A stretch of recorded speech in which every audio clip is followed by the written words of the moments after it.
everyone. This is Sheila Butler with Successful Women Talk. I want to say thank you for joining me today. On today's episode, we have guest Nathalie Lussier. She is amazing. Now, some of you are going to think that she's just found herself on the big screen, and she's like all of a sudden blown up, but she's actually been around quite some time, which has a couple of businesses. So we're going to learn about those and learn a little bit more about her background. So welcome, Nathalie. Hi, Sheila. Thanks for having me. Thank you for joining me. So it's pretty funny that I said that, but I found you through Marie Forleo. I took her B School course, and I know you're a part of that, and you made the web part and technology side of that seem so easy, and I thought, wow, where'd she come from? And then when I started researching you, you've been doing this for quite some time. Yeah. So we'll start off with you telling us a little bit about yourself, your background, and how you actually got to where you are today. Absolutely. So I've been around for a long time because I've been making websites since I was 12. Oh, wow. That's always surprising for people. And after making websites since I was that young, I decided to go into software engineering for my major in college.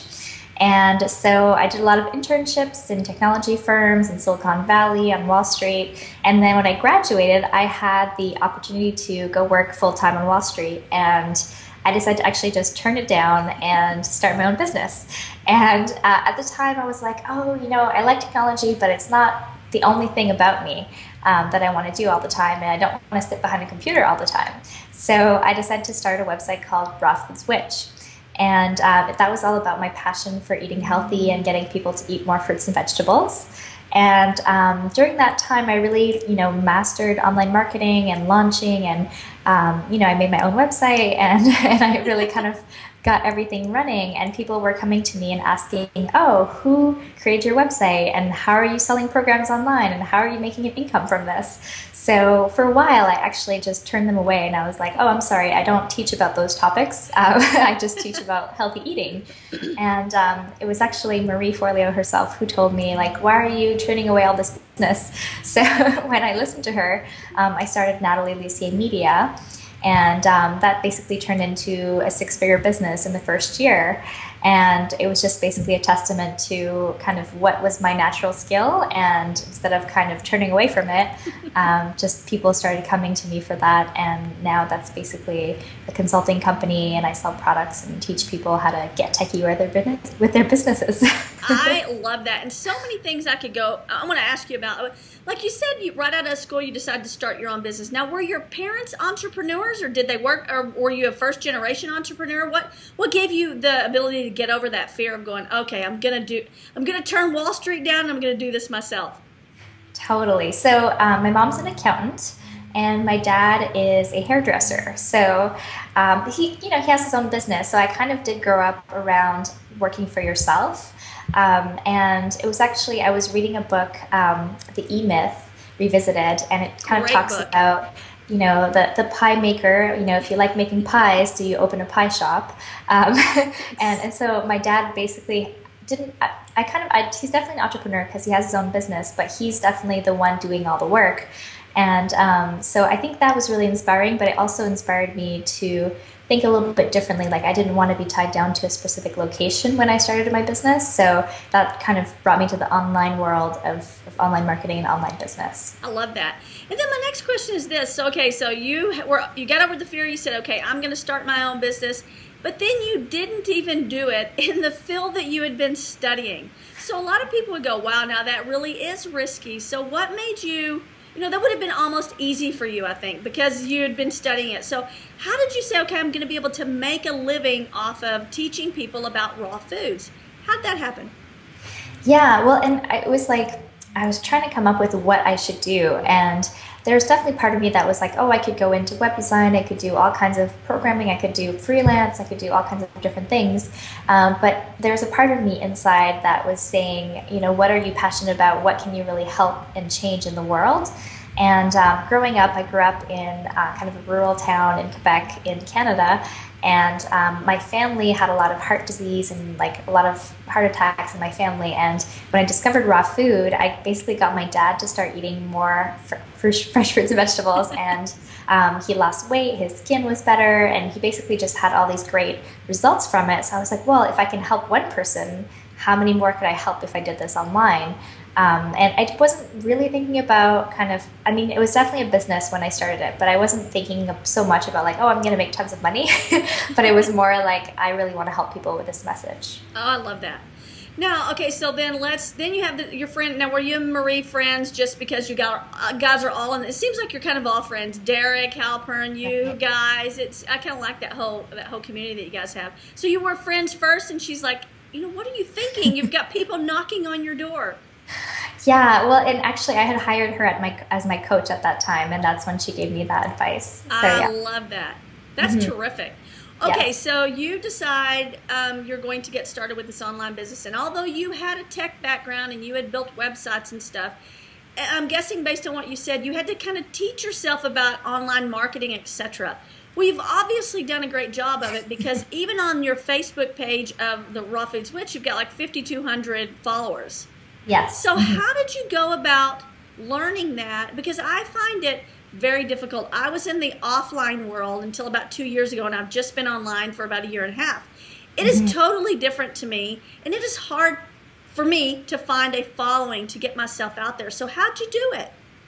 Yeah, well, I definitely took a lot of programs, a lot of courses, just masterminded with people who are up to the similar things that I want to do.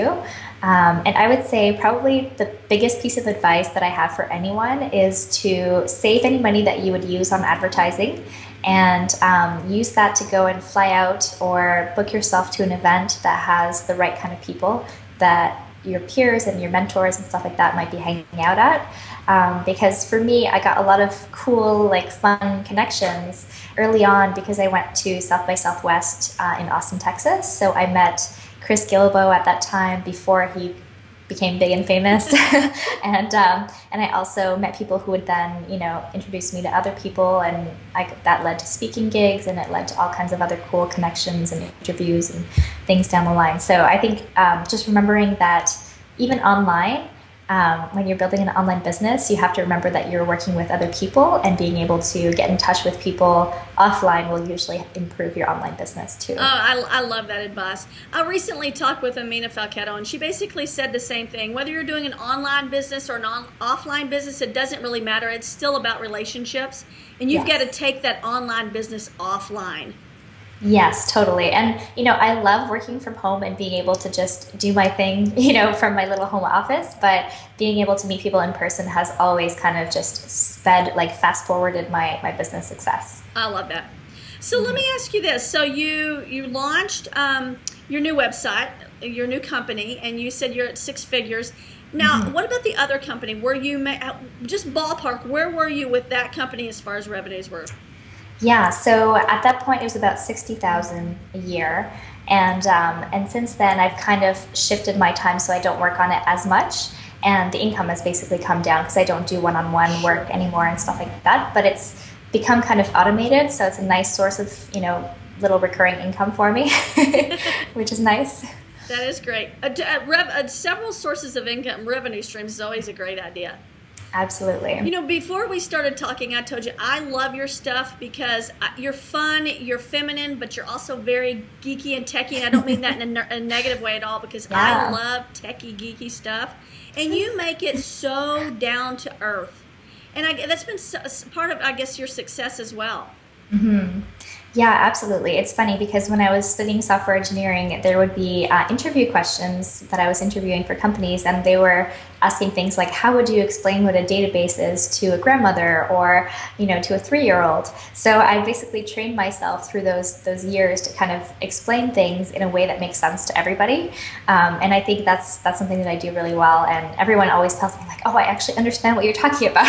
So I'm really happy that people get that. That's great. And you do, because it makes a huge difference, because it can be confusing.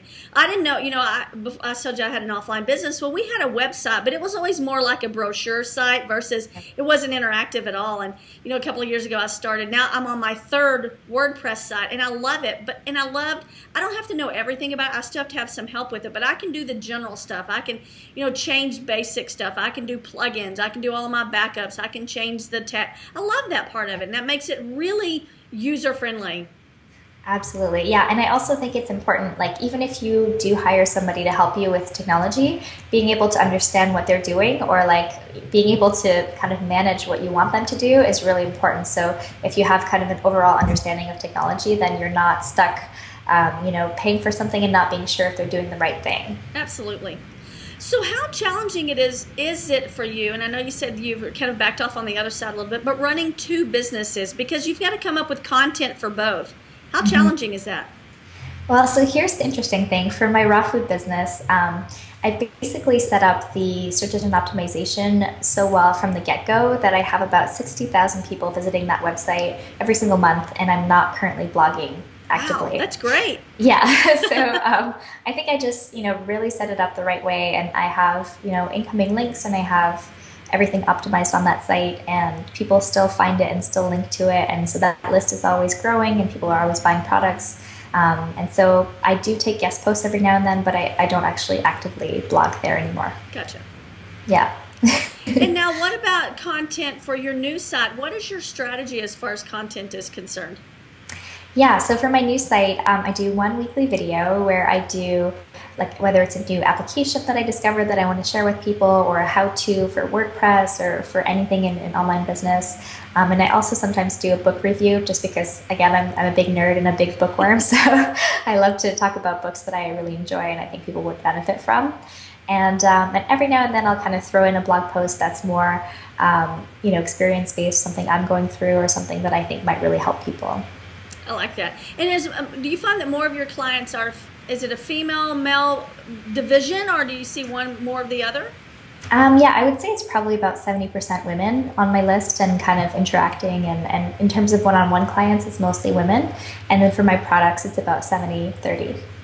Well, and then this is kind of a leading question because now I want to ask you this because I love your website and the design is great and it's sexy, but it is feminine, but it's not overly feminine. I love plain Jane business. I love techie stuff, and one part of me when I do my website is I'm like, it's not feminine enough, so I'm not going to attract the female base because they like sometimes the frou-frou stuff, and I'm not a frou-frou kind of girl. Do you take that into consideration? Because I don't see that a lot on your site, other than the beautiful design. Everything you do is kind of techie and to the point. Right, that's a great question. Yeah, I actually don't think about it very much. So I do think that the design, it was kind of just my aesthetic and kind of what I wanted to put out into the world. But beyond that, yeah, I don't actually think about it that much. It's pretty much just whatever comes to me comes out, and that's pretty much it. I love that. So I think I've heard many people say, and I've listened to some of your interviews, and I think I've heard you say it as well. The email list is so very important to building an online business. So can we talk about some strategies for building an email list? Yeah, okay. So I have a whole bunch of these. And I actually have a whole program called Build Your List on Autopilot, which is kind of what I do with my raw food business. And so a couple of different things. So one is to just have a good placement for your opt-in. So, a lot of people kind of become ad blind. Sidebars are great for putting your opt-in, but sometimes people just completely ignore that sidebar. So it's good to be able to have another opt-in underneath the blog post so that if they've just finished reading your blog post, then they're interested and they'll sign up for your list because they'll actually see that under your post. And then another thing that I think works really well is just having a really good offer. So some people it's an ebook, some people it's an audio, a video. For me, I have something called the website checkup, and it's basically like a quiz that you take that tells you which parts of your website you can optimize to get more out of your online business. And quizzes, I think, have worked really well for a lot of people as well. So basically just having something that people want and then making sure they see it. Those are two really, really important things. And newsletter. You have a newsletter as well. And how often do you, weekly? Every week, yes. Every Wednesday. Every Wednesday. And how difficult was it getting that started? I mean, some people think, it's going to be so labor intensive that's a tough thing. Do you have a system for setting that up, or is it just part of what you do?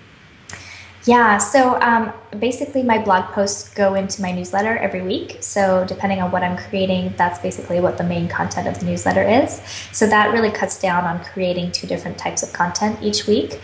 And then in terms of a schedule or like kind of a system for that, I usually plan out a lot of content ahead of time. And then I'll usually write the blog post on Monday or Tuesday, and then it's ready by Wednesday. So I have a video already created, and then I just write the content around it. Gotcha. Now I'm guessing if you're anything like me, I think we're kind of alike now. I've decided we're kindred spirits. But Awesome. So we're both kind of geeky techie now. Are you a systems person? Because I'm a systems nut. Mm-hmm. Do you believe in systems? I love systems, absolutely. Me too. It's great. So, like, how do you run your business? Do you use Google as far as those types of systems? What types of systems do you have in place that help you? You know, like your other business is kind of on autopilot, so I'm guessing you have Right. systems there as well. Absolutely. So I use Infusionsoft for my email and for basically taking orders and all kinds of different parts of my business. And that has been huge for automating a lot of things. So when people opt in, they get a certain series of emails. And then, so for my raw food, for example, they get a series of training emails, and then they also get an offer to sign up to a program or to buy a book or whatever it is. And so that makes a big difference. So I don't have to like, oh, okay, did I tell people about the program? So that's been huge. And then there's all kinds of cool apps that I like to use. So the one that I'm really into right now is called Asana. And Asana is basically like a to-do list program. And I've used Basecamp, and I've used a bunch of other programs in the past, and it really depends on kind of what you want to achieve. But I found this one to be really, really like simple and easy, and I can really prioritize my tasks, and I can do recurring tasks. And I've also hooked it up to Evernote, which is another tool that I love. So whenever I get an idea for a blog post, I just put it in Evernote, and I have a little system where every time I put a new blog post idea, it goes into my Asana to-do list, and then it actually schedules it on my calendar. I love that. So yeah, it's pretty good. People think I'm a nerd because I always have my smartphone everywhere I go. I have an iPhone, and I have an app on there called iTalk by Griffin Technologies. And it's just a very simple thing. Like if I'm driving down the road, and instead of emailing someone, or if I think of something, I can just push one button and record to myself, and then I just email it to myself or save it on my phone. And I love it because it's quick and fast. And my mom's like, I don't get what you're doing. I'm like, it just helps me. I can't write things down right now. And I just love little fun apps like that. Yeah, totally. It makes life simple for me. Absolutely. Now listen, so what's on your bedside table right now as far as reading? What are you reading? I'm reading a book called Cashvertising right now. Yeah? And I don't remember the exact name of the author. I think it's David Miller or something like that. But basically, it really talks about kind of the psychology of writing ads that sell. And it's kind of more of I would call it hardcore marketing. So I like to learn from these guys, and then just kind of pick and choose what works for me and what works for my people. So I'm not bombarding anyone with like crazy advertising, but I do like kind of that psychology side of marketing as well. I love that. And one more, you said that you hired a coach. You hired Marie Forleo as a coach. So that's back in the day, and I guess when she's probably doing a lot of individual stuff now. She's gotten bigger. Everybody's growing up, so we have new people coming in, taking those other spots. But how important was a coach for you as far as your business is concerned? Just hiring a coach really built my business and just transformed it. And I had my business going. It was kind of humming along. That's really kind of how I felt about it. And then when I hired Marie, things just really took off. And I think part of it was like investing in myself in a way, or in a coach, just putting down that money and being like, okay, this is serious. That really makes you kind of hustle and really, figure out your business. And then just having that perspective from somebody else who can tell you things that you can't see for yourself because you're too close to your own business, that has been really, really huge for me. I love it. And it is true, because sometimes when you're right in the center of it, you don't see it, and getting a different, like a bird's eye view from someone else makes a huge difference. I do some coaching and mentoring with other retail and wholesale companies, and I'll go in and I'll watch their procedures and their processes, and I'll ask a question. They're like, well, I don't know. We've never thought of that. That's just the way we do it. And it works. Right. That's the hard part for some people, is that they continue to do it because it works, but there might be an easier way or shorter steps.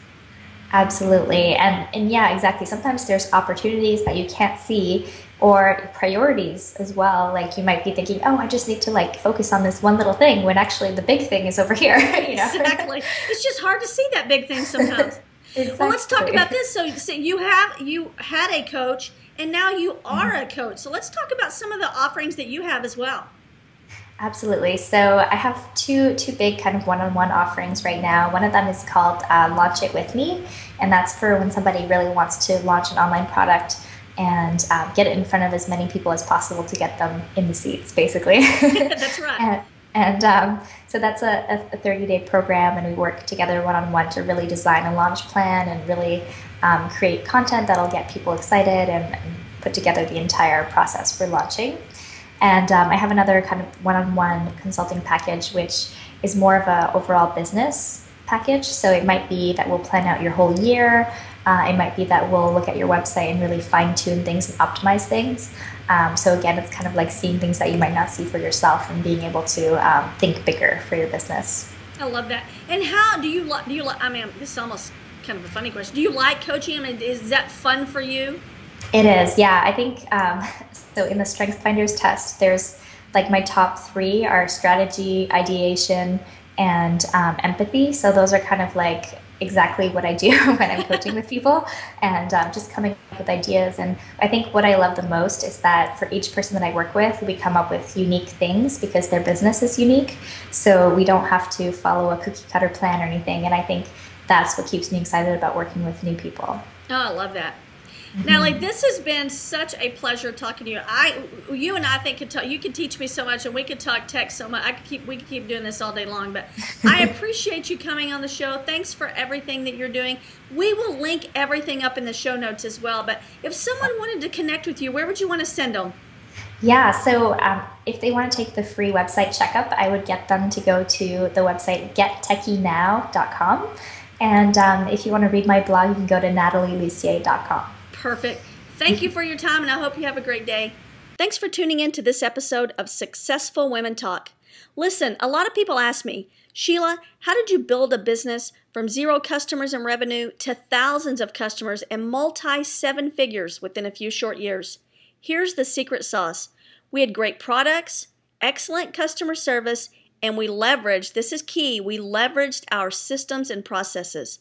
If you want to learn more about this or how to reclaim your time, join me over at www.successfulwomentalk.com, and I'll show you how to get the life, business, and customers you want. Thanks so much.